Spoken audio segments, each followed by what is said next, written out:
जो मान निजको जनसेवक बोली दाबी करुँच सेवा करने को दायित्व नहीं कहते ये सबु दल एकाठी होकर विधानसभा एभली एक बिल पास कर राज्यर जंत्रणा दुख गरीब प्रति एक निष्ठुर उपहास आम माननीय राज्यपाल को अनुरोध करुँ से बिल को फेरस्त देवाई से बिल रे तांकर जो सम्मति एसेंट नदेवाई एवं ये बिल को विचार विमर्श हो विधानसभा उतरे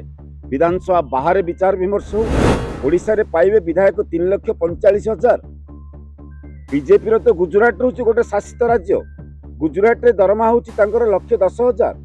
केरल रे सीपीएम वाम गणतांत्रिक सामूहिक शासन चलती मासिक 70,000 त्रिपुरा रे 50,000 तमिलनाडु गोटे डेभलप्ड स्टेट 1,25,000 आंध्र 1,25,000 दिल्ली गोटे खर्च जगह 1,25,000 महाराष्ट्र गोटे developed state 2,52,000 Telangana developed state 2,50,000 ये कौ जुक्ति बल एक आनी राज्यर सरकार हो कि विधायक हूँ कि सांसद हूँ से माने राज्यर मालिक नुहंती राज्यर मालिक राज्यवासी निर्वाचित करी पठेइचंती लोकंकर स्वार्थ पई आलोचना करिया पई नीति आनिया पई एटे नैतिकतार प्रश्न नहीं जड़े दी जड़े विधायक दरमा वर्धित दरमा फेरई देले समस्या समाधान हम नहीं ये हूँ नीतिगत प्रसंग आम नीतिगत भाव में विरोध करुचु प्रत्याहार दाबी करुचु राज्यपाल प्रतिश्रुति देइचंती जे संपर्क में यथार्थ निष्पत्ति नेबे एवं आम तमाम भारत वर्षर तथ्य को उपस्थापन करिचु आम आशावादी जे वर्तमान जे राज्यपाल अच्छी से यार पुनर्विचार करेंगे बिल की फेरस्त देवे एवं तांकर सम्मति देवे आज आम पार्टी भारतर कम्युनिस्ट पार्टी मार्क्सवादी सीपीआईएम ओडिशा राज्य कमिटी तरफ एक 5 जणिया प्रतिनिधि दल मुझे सुरेश पाणिग्राही राज्य संपादक आमर वरिष्ठ पार्टी नेता विष्णु महांती जुष्मत कुमार दास बद्रीनारायण दास एवं पुष्पा दास ये 5 जणिया प्रतिनिधि दल माननीय राज्यपाल को साक्षात कलु एवं स्मारक पत्र प्रदान कलु 9 डिसेम्बर रे ओडिशा विधानसभा रे विधायक मानकर पूर्वतन विधायक मानकर मासिक दरमा दैनिक भत्ता नाना रकमर भत्ता अलाउंस एवं पेंशन जो भाव में वृद्धि करचंती ता विरुद्ध रे आमर एकमात्र विधायक लक्ष्मण मुंडा बनाईर स्वर उत्तोलन करचंती प्रतिवाद करचंती आम पार्टी मध्य प्रतिवाद करिछि आज आमे माननीय राज्यपाल को दृष्टि आकर्षण कलु जो बिल आसी से बिल हूँ जन विरोधी आम राज्य रे लक्ष लक्ष श्रमजीवी लोक गांधी मार्ग रे धारणा रे बसला बेले स्किल श्रमिक माने असंगठित श्रमिक माने शिक्षक माने ठिका कर्मचारी माने तांकर दैनिक मजूरी वृद्धि पाउना चाकरी स्थायी होना आम राज्य रे दैनिक सर्वनिम्न मजूरी मात्र 462 टंका आमर मध्याह्न भोजन रे काम कर दैनिक 90-100 टंका पाइक सेतेबेले जो मान निजको जनसेवक बोली दाबी करुँच सेवा करने को दायित्व नहीं कहते ये सबु दल एकाठी होकर विधानसभा एभली एक बिल पास कर राज्यर